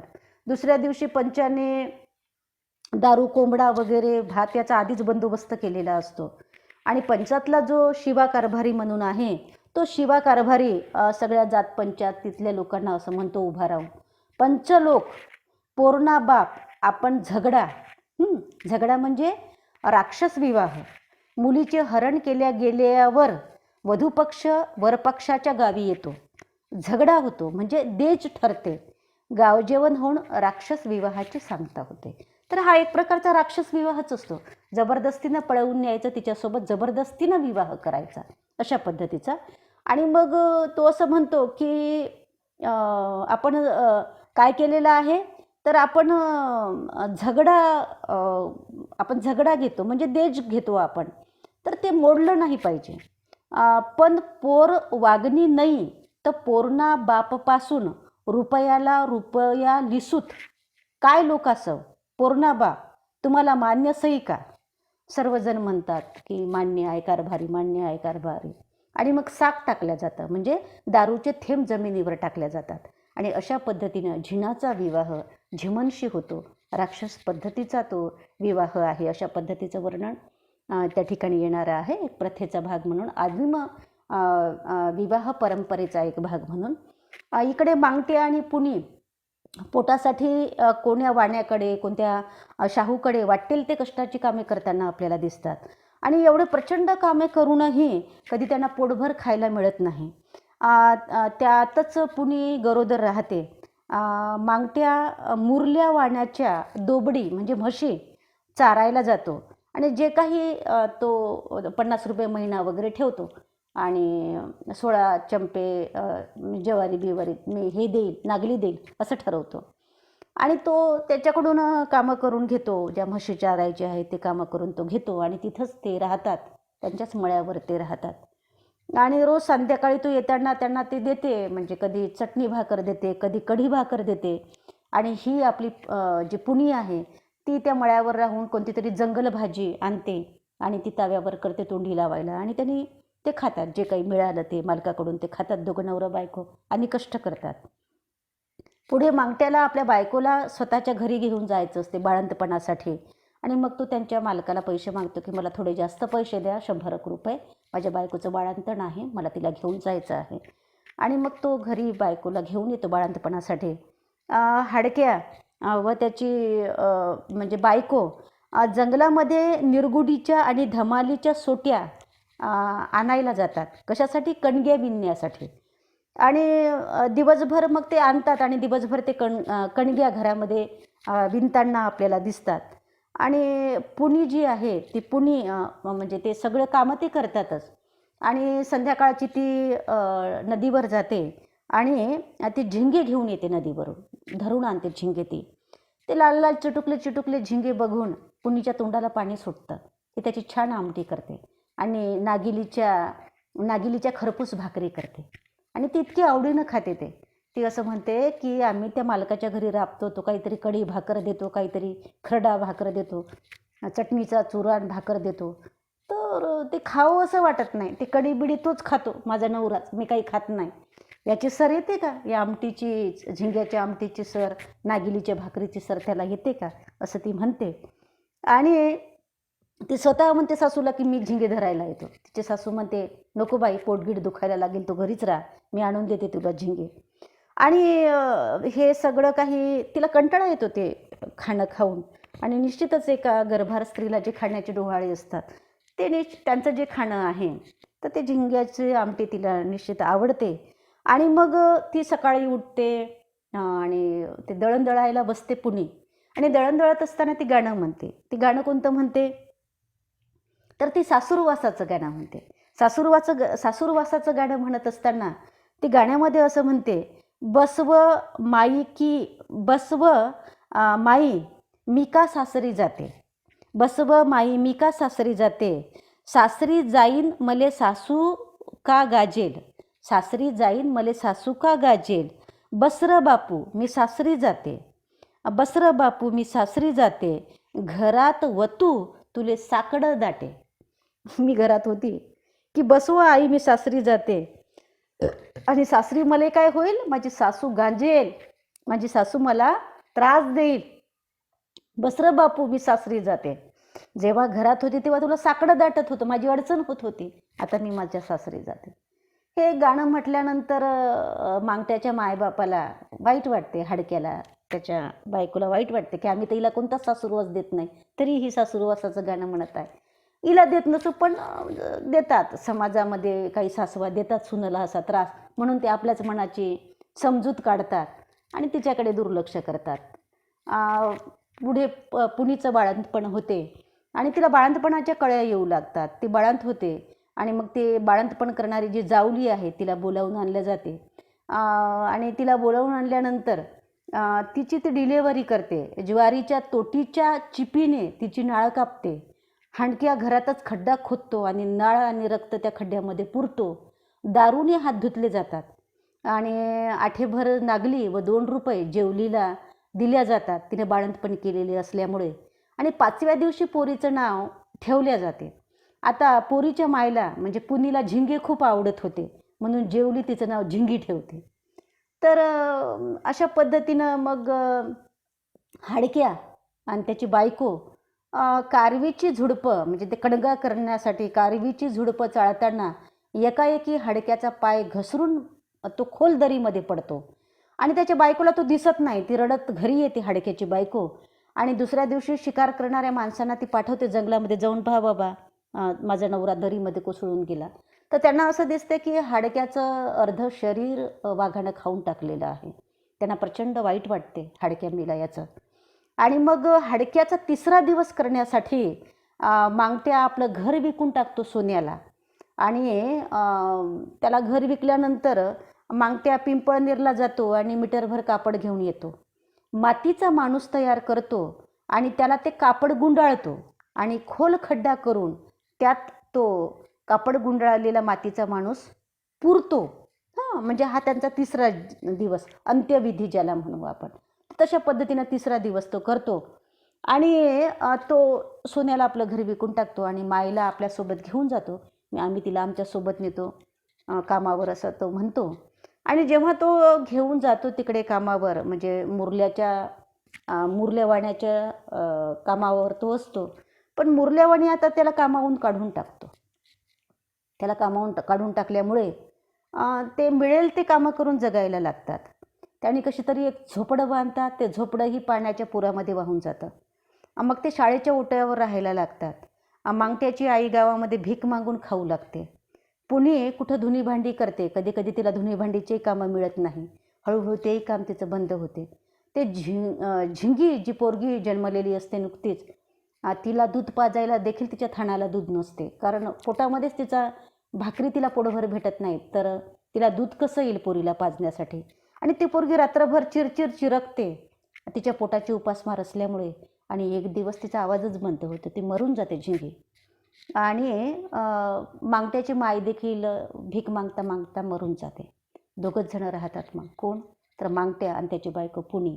पोरगी मरते आणि मायही मरते त्यांची. तर अशा पद्धतीनं एक दुःखाची अवकळा या आदिवासी कुटुंबावर कशी होणारी असते त्याचं चित्रण तिथे आलेलं आपल्याला दिसून येणारी आहे. मग हा कामाच्या शोधामध्येच यांनी असतात आणि यांना जो गावातला जो सुपड्या पाटील आहे तो मांगट्याला मळ्यामध्ये जागलीसाठी 500 रुपये रोज, 500 रुपये महिना आणि 16 चंपे खावटी देऊ लागतो. ते दोघंही पाटल्याच्या मळ्यामध्ये येतात. तिथला झोपडी तिथली म्हणजे मळा, तो झोपडी ती साफ करतात आणि तिथे राहायला लागतात. मांगट्या त्याला खावटी मागतो की मला खावटी द्या. तो म्हणतो चल माझ्यासोबत, मी तुला वाड्यावर खावटी देतो. तो बायकोला पाठवतो सुपड्यासोबत. सुपड्याच्या मागे मागे ती त्याच्या वाड्यावर जाते. त्याच्या वाड्यावर गेल्याबरोबर सुपड्या तिचा हात धरतो, तिला आतमध्ये वाड्यात नेतो आणि पुनीला वाड्यावर नेल्यानंतर सुपड्या तिला आतमध्ये नेतो तिचा हात धरून आणि स्वतःहून तिला तो बोलतो की तुला काय करायला लागेल, माझ्यासोबत शारीरिक संबंध ठेवावा लागेल. मी जे तुझ्या नवऱ्याला ठेवलेलं आहे ना सालानं, ते तुझ्या नवऱ्याकडे पाहून ठेवलं नाही, मी तुझ्याकडे पाहून ठेवलेलं आहे. तर तुझी गरज आहे आणि माझीही गरज आहे, असं तो तिला स्पष्ट बोलतो. आणि पुनी ते कबूल करताना दिसते, कारण तिची मजबुरी असते असं का म्हणा. पोरगी मरताना तिनं पाहिलेली असते, सासू मरताना पाहिलेली असते, भुकेनं आपल्यावर उपासमारीची कशी वेळ आलेली आहे हे तिनं अनुभवलेलं असते. आपण काम करू इच्छितो पण आपल्या हाताला कधी काम मिळत नाही, हेही आजचं काम चाललं जाईल तर आपण काय करायचं. म्हणून ती नाईलाजानं ते कबूल करते. दारिद्र्यपोटी तिला हे करणं भाग पडते असं आपण म्हणू. आणि पाटील प्रत्येक वेळेस तिचा उपभोग घेतो आणि तिच्या हातात कधी 15 रुपये कधी 20 रुपये तिच्या हातामध्ये ठेवतो. आणि अशी पुनी पाटलाच्या वाड्यावर शेणपाणी करायला तिला रोज पाठवून दे म्हणतो. तो सांगतो मांगट्याला, हा सुपड्या पाटील, की पुनीला वाड्यावर शेणपाणी करायला तू रोज पाठवून देत जा आणि तू शेतामध्ये काम करत जा. तर तो ठीक आहे असं म्हणतो. आणि मग तिच्या मनामध्ये बघा कसे विचार येतात, पुनीच्या मनामध्ये, की दारिद्र्यपोटी अभावापोटी कसे विचार येतात माणसाच्या मनामध्ये. एक मानसिक स्थितीचं दर्शन घडवणारे माणसाचं मनच माणसाची स्वगत साधत असते, त्याच्याशी बोलत असते, असे विचार पुनीच्या मनामध्ये येतात. आणि ती असं म्हणते आपल्या मनालाच, आशा नवरा मला कायमचा भेटना तर मी खूप मजा करसो. मनी मायबी कशा नवरा करी दिनी बांध बिढाऱ्या मर्या परा. जेमतेम नावाला नवरा म्हणून रसू. त्या पण धनारास कितला भारी माणूस. त्यांनी आंगडं निजवात उठवाना जीवाना करय. नवरा बी अख्खा दिवस कथा बी फिरय अन रातला जसा मरी जाय. मना बाग फिरीसुद्धा दखैना. तिच्या मनामध्ये हे विचार येतात. तिच्या मनामध्ये असे विचार येतात की काय नवरा, म्हणजे असा नवरा जर मला भेटला ना, या पाटलासारखा, सुपड्या पाटलासारखा, तर काय मजा केली असती मी. एवढं मोठं घर, एवढं मोठं शेत, खायला चांगलं चुंगलं, तर काय मजा आली असती, काय मजा केली असती मी. माझ्या मायने मला अशा नवऱ्याला पाहून दिलं की म्हणजे बाण बोहाऱ्या मऱ्या पड्या, म्हणजे मेलीला पडतो तो, कामं करतो दिवसभर, मरून पडतो संध्याकाळी जसा काही रातच्याला, असा नवरा मला करून दिला. जेमतेम तो नावालाच नवरा आहे. आमच्यामध्ये पती पत्नीमध्ये जसं असायला पाहिजे तसं नाहीच आहे काही. आणि हा धनरास माणूस पहा, किती एकदम भारी माणूस आहे, पाहायला सुंदर आहे, पैशानं गब्बर आहे आणि त्याच्याशी शारीरिक संबंध ठेवायलाही काही वाटत नाही. आणि असा नवरा म्हणजे अख्खा दिवस कुणीकडे फिरत राहतो आणि रात्रीला जसा काही मरून पडतो आणि माझ्याकडं ढुंकूनही पाहत नाही.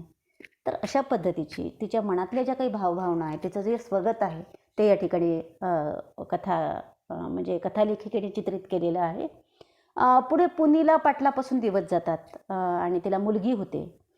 पाटील तिला विचारतो की ही तुझी पहिली वेळ आहे का. ती म्हणते नाही, पहिली मला मुलगी झाली होती पण ती मेली आणि ही दुसरी मुलगी आहे. तो म्हणतो, पण ती म्हणते तुम्ही आपले दिवस विसरले का. पहा ना तुम्ही त्या मुलीकडे, तुमच्याच सारखी आहे. आम्ही दोघे काळे आहोत आणि ही पोरगी धवळी आहे, तुमच्यासारखी देखणी आहे, नाकेल आहे. तो म्हणतो तू सावळी आहे, तू काही काळी नाही आहे आणि म्हणूनच मी तुझ्याकडे बघून तुझ्या नवऱ्याला काम दिलं. तर अशा पद्धतीने त्याला कळते की ही आपली मुलगी आहे म्हणून. आणि तो पाटील, सुपड्या पाटील, तिचं नाव सखू ठेवतो. त्या सखूपेक्षा सुपड्या पाटलाला 6 वर्षांनी मोठा मुलगा असतो, त्याचं नाव सुका असते. आता ती बाळंतण झालेली आहे म्हणून पाटीलच त्या मळ्यावर यज्झारा करताना आपल्याला दिसतो. ती येऊ शकत नाही हे पाटलाला माहिती आहे, म्हणून पाटीलच त्या मळ्यावर येत राहतो, कामामध्ये गुंतून ठेवतो मांगट्याला आणि तिच्यासोबत बसतो, गप्पा गोष्टी करतो, चिवड चावड करतो. ती जेव्हा बाळातीन होते तेव्हा ती नवऱ्याला मांगट्याला पाठवते पाटलाच्या वाड्यावर, जा खावटी घेऊन ये म्हणून, बाळंतीन झाली तर. तो तिला मांगट्याला म्हणतो काय झालं रे मांगट्या. ती म्हणते पोरगी झाली, तिच्याकडे लक्ष दे बरं, घेऊन जा बाजार, म्हणून त्याच्या हाती पैसे देतो. आणि मागोमागच तो तिला खोबरं खारका घेऊन येतो आणि मांगट्याला तो विचारतो काय आणलं रे तिच्यासाठी. तो म्हणतो आमच्यामध्ये तर असं काही खाऊ घालत नाही, घाटा करून खाऊ घालतात 5 दिवस. तो म्हणतो आमच्यामध्ये असं नाही, आमच्यामध्ये खारीक खोबरं खाऊ घालतात बायकांना बाळतीन झाली तर. तर तो पुणीसाठी खारका खोबरं आणतो, तिची काळजी घेतो आणि त्याच्या पोरीचं नाव, पुणीच्या पोरीचं नाव आपलीच पोरगी म्हणून तो सखू ठेवतो. आणि इकडं काय होतं, पाटलाच्या बायकोला माहिती होतं तर लवकर गडी बोलवायला येतो की मला घरी चला, पाटलीनबाईनं तुम्हाला बोलावलं म्हणून. दोघांची कडाक्याची भांडण होते. ती विचारते की तुम्ही इतके दिवस कुठं राहता, कोणाच्या हातचं खाता. तिला संशय येतो की आपल्या नवऱ्याचे त्या बाईशी संबंध वगैरे आहे म्हणून. आणि मग ती एक दिवस काय करते की ती स्वतःला पेटवून घेते. ते येतो गडी बोलवायला. तो मळ्यावरच राहतो. तो म्हणतो मला घरी चला लवकर. मालकीनबाईनं पेटवून घेतलं स्वतःला. तो धावत पळत घरी जातो. तेव्हा तिची अवस्था एवढी वाईट असते त्याच्या बायकोची की एमर्जन्सी वॉर्डमध्ये तिला दाखल करतात आणि त्याच्यामध्येच ती मरते. पाटलाच्या मनावर त्याचा फार मोठा विपरीत परिणाम होतो की माझ्यामुळेच ती मरण पावली हे त्याला कळतं. माणूस कोणासमोर पापाची कबुली देऊ शकला नाही तरी स्वतःची पापाची कबुली त्याला माहिती असते. स्वतःची पापं त्याला माहिती असतात. आणि म्हणून मग तो पुनीला सांगतो की याच्यानंतर आपल्यामध्ये काही संबंध राहणार नाही. माझी बायको मरण पावलेली आहे. तो खंगून जातो आतमधून. आणि पण मी तुला अंतर देणार नाही. तो असं म्हणतो की मी तुला अंतर देणार नाही, तुझी जबाबदारी मी घेतो, पण आपल्यामध्ये तसे काही संबंध, आता शारीरिक संबंध राहणार नाही. आणि तो सुख म्हणजे त्याचा मुलगा जो सुख आहे, जो सखूपेक्षा 6 वर्षांनी मोठा आहे, त्याला तो पैसे देतो, तेवढेच पैसे सखूला देतो. तो वारंवार मुलाला सांगतो की तिला काहीही सोडून खायचं नाही, तिला खाऊतला खाऊ द्यायचा, पैशातला पैसा द्यायचा. म्हणजे दोन्हीही त्या मुलीमध्ये आणि त्या मुलामध्ये फरक सुपड्या पाटील करताना आपल्याला दिसत नाही. आणि तिलाही असं वाटते पुनीला की जाऊ द्या, काही राहिले नाही संबंध तरी तो अंतर तर देत नाही ना आपल्याला, आणि त्याची पोरगी आहे आपल्याकडे, त्याच्यामुळे तो आपल्याला विसरणार नाही असंही तिला वाटायला लागते. आणि पण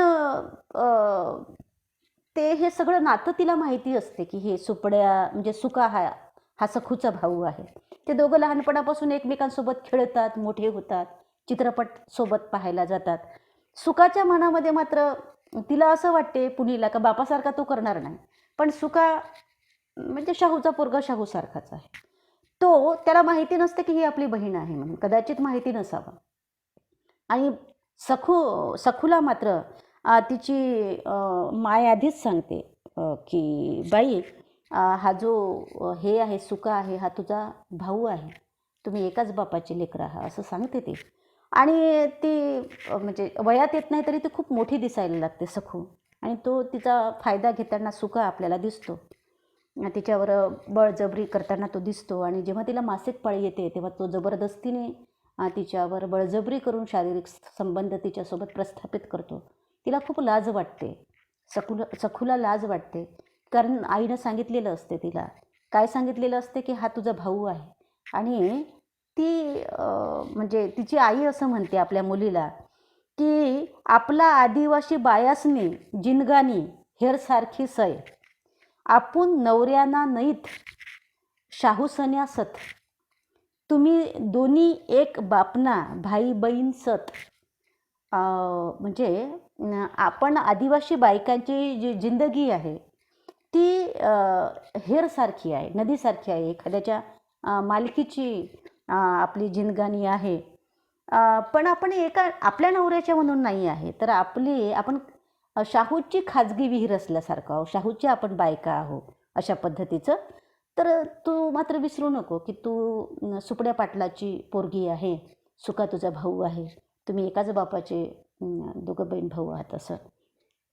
फांद्या छाटून खोड राहिलेल्या झाडाप्रमाणे, चंद्रप्रकाशात उभी असलेल्याप्रमाणे तिला वाटतं, त्या सखूला वाटतं, आपली आई गरिबीच्या विवशतेमुळे शाहूची झाली आणि आपण मात्र शाहू भावाची झाली असेही तिच्या मनाला वाटतं. तर सुका स्वतःचं लग्न मात्र करून घेतो आणि तिला लग्नाचं लुगडं आणून देतो. तिला वाटते की हा आपल्याला विसरेल आता लग्न झाल्यावर, पण तो काही तिला सोडत नाही आणि तिचे लग्नही होऊ देत नाही, म्हणजे सखूचेही लग्न होऊ देत नाही.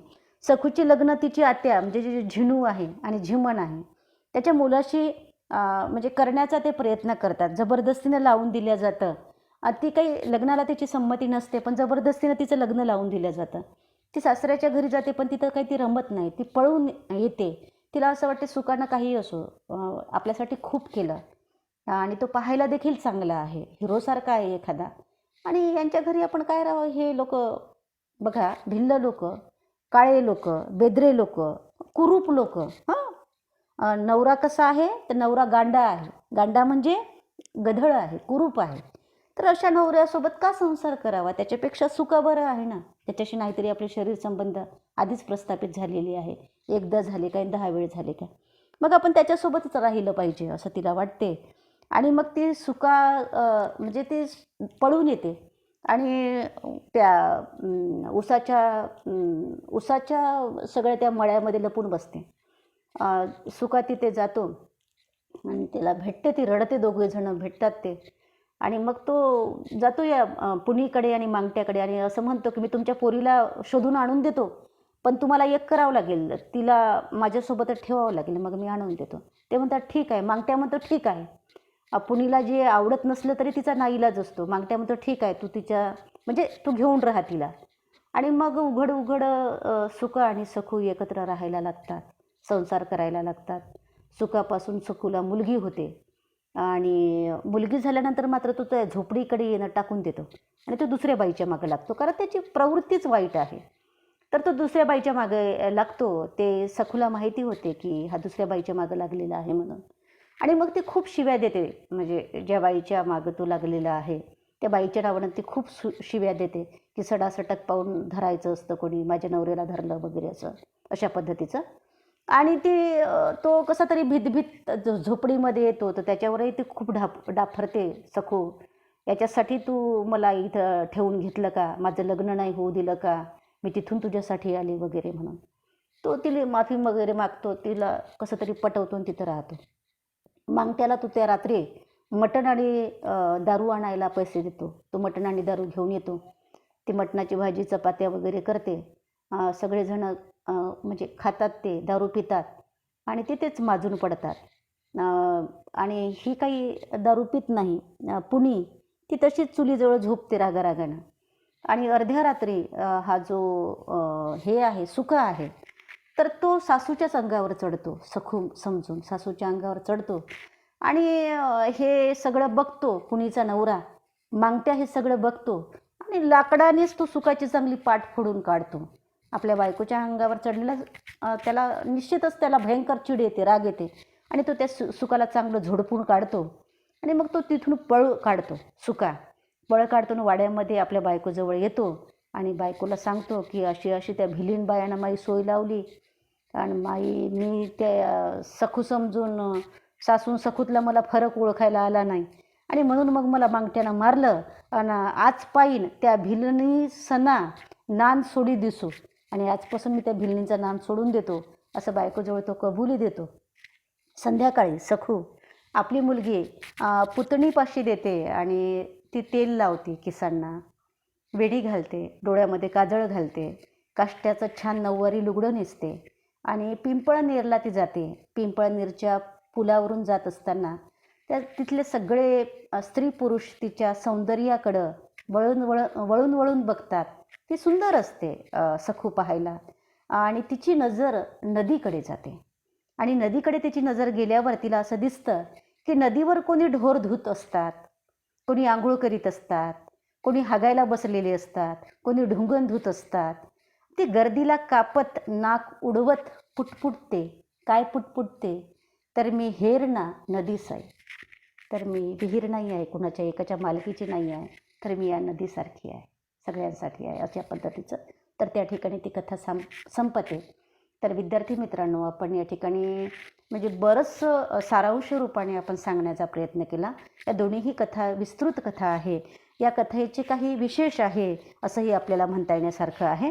म्हणजे या कथेमध्ये जातपंचायत आदिवासी जमातीची कशी आहे ही आपल्याला बघायला मिळणार आहे किंवा त्यांची मर्तिक प्रथा परंपरा कशा आहे, 3रा दिवस वगैरे माणसाच्या अंत्यविधी ते कशा करतात, त्यांचे लग्न विवाह विधी कसे आहे, त्यांची लोकगीतं कशी आहे, तर म्हणजे स्त्रियांवर होणारा अन्याय अत्याचार कशा पद्धतीचा आहे याचंही वर्णन आहे. विवाहाच्या नावावर स्त्रियांवर कशा पद्धतीनं अन्याय अत्याचार होतं, म्हणजे ताणकुबाईवर जो झालेला अन्याय अत्याचार आहे, तिला शिक्षा दिली जाते जात पंचायतीकडून. जात पंचायतीचं किती वर्चस्व आहे आणि जात पंचायतीतली प्रवृत्ती कशी आहे, जात पंचायतीची प्रवृत्ती की जिथून खायला भेटेल त्यांच्याकडे ते वळताना दिसतात, अशा पद्धतीची एक माणसाची मानसिकता चित्रित करण्याचा प्रयत्न नजूबाई गावित आपल्याला करताना दिसतात. आपण असं पाहतो की कावळे जेव्हा, म्हणजे जी पहिली कथा आहे की जवानी मा किसबिन धगडपण मा डाकीन. तर त्याच्यामध्ये एक कावळ्याचा संदर्भ त्या कथेच्या शेवटी आलेला आहे. तर ते प्रतिकात्मक रूपामध्ये स्त्री जातीची वेदना चित्रित करण्याचा प्रयत्न लेखिकेने केलेला आपल्याला दिसून येतो. आणि मी हेरणा नदीसई ही कथा तर अतिशय महत्त्वाची कथा आहे. आदिवासी भिल्ल जमातीची संस्कृती, त्यांच्या विविध लग्नविषयक प्रथा परंपरा, माणसाच्या मर्तिकाच्या प्रथा परंपरा, किंवा मग त्यांची जातपंचायत कशी आहे, त्यांची लोकगीतं कशी आहे, किंवा त्यांची अंतविधी कशी आहे, हे जे काही शाहू लोक असतात त्या शाहू लोकांची मानसिकता कशी आहे, भिल्लिनी बाया त्यांना सहज उपभोगायला मिळतात, थोडाफार त्यांच्या मजबुरीचा फायदा घेतला की, म्हणजे त्यांची मजबुरी ओळखून जणू काही तुमची गरज आम्हाला आहे ना आमची गरज तुम्हाला आहे अशा पद्धतीनं त्यांच्याशी सहज शारीरिक संबंध ठेवताना ते दिसतात. वाटेल तेव्हा जवळ घ्यायचं, वाटेल तेव्हा दूर फेकायचं, हे जणू काही स्त्री जातीचं जगणंच असते. आणि त्या आदिवासी भिल्लीनं स्त्रियांचं ते जगणं आहे हे सांगताना त्या दोन कथा आपल्याला दिसतात.